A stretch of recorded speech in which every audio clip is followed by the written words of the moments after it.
Hello everyone, so yesterday was Record Store Day Black Friday, or as many of us know it, Black Friday. For me, Record Store Day Black Friday is just going out to a record shop out in, another part of Florida for an entire day, going digging for a few hours, and sometimes not even giving a crap about the exclusives. However, this year I did kind of care about the exclusives, but the two that I wanted, well, they kind of got sold out. One of which didn't even make it to the shop, period. The other one, someone just took the last one before I could get to it. In spite of all this, I did get a pretty good haul today. And some of this stuff is not vinyl. This stuff, right? That's funny. This stuff.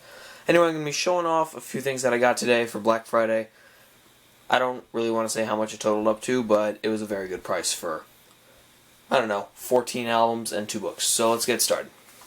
First thing, I bought one of Gene Wilder's books, Kiss Me Like a Stranger, My Search for Love and Art. I've heard many, many good things about this book, so I had to get that one. And of course, considering, his recent passing and, how much of a hero he was. My pop found this one for me. This is sheet music of Paul Simon's debut album, just every track on there. Now we get to the good stuff, the vinyl. This here is my third copy of Tommy, except a different edition of it. This one is not the Who's rock opera, and it's not the soundtrack to the movie either. This here is the album featuring the London Symphony Orchestra and Ringo Starr as Uncle Ernie. So, that's exciting. Next up, after all these months of looking, I finally found Head by the Monkees. I've already put it in a protective sleeve, so expect a review of this very soon for a really good price. I needed a new copy of this album, The Stranger by Billy Joel, because the one I reviewed on Behind the Grooves is actually pretty destroyed because I listened to it a lot and I used it a lot, and yeah, so it needed an upgrade. This is Going for the One by Yes. I recently took an interest in Yes after I saw ARW in concert, Anderson, Rabin, and Wakeman.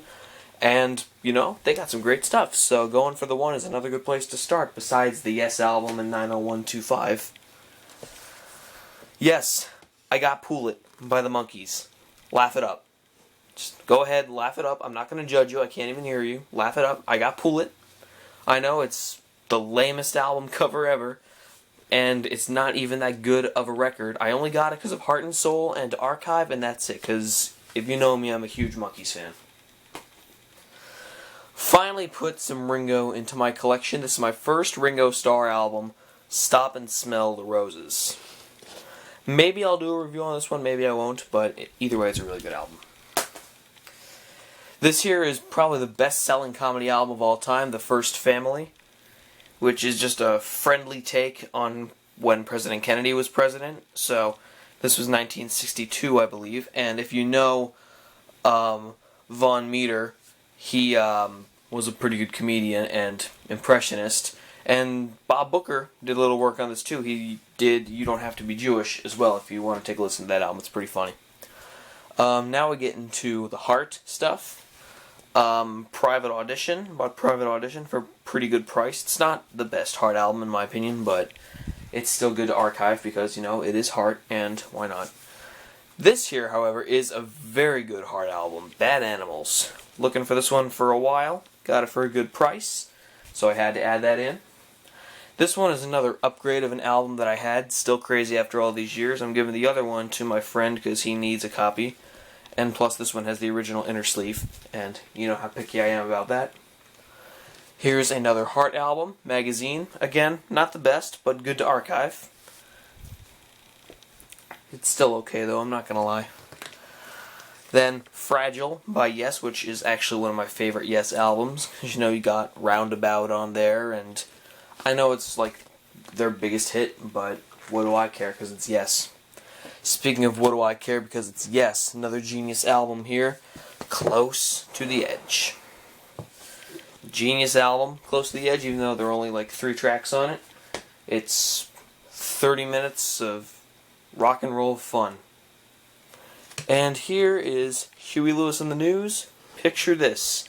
Again, not his best LP, but I prefer Sports, or 4 in general, but Picture This, again, is good to archive. Alright, thank you for watching. I hope you all had a good Black Friday if you went out for it, if you wanted to risk your lives to do that. I didn't really have to risk my life because Record Store Day Black Friday really isn't that much of a problem. I'll see you guys in the next video, and stick around for more stuff. Papa Dez out.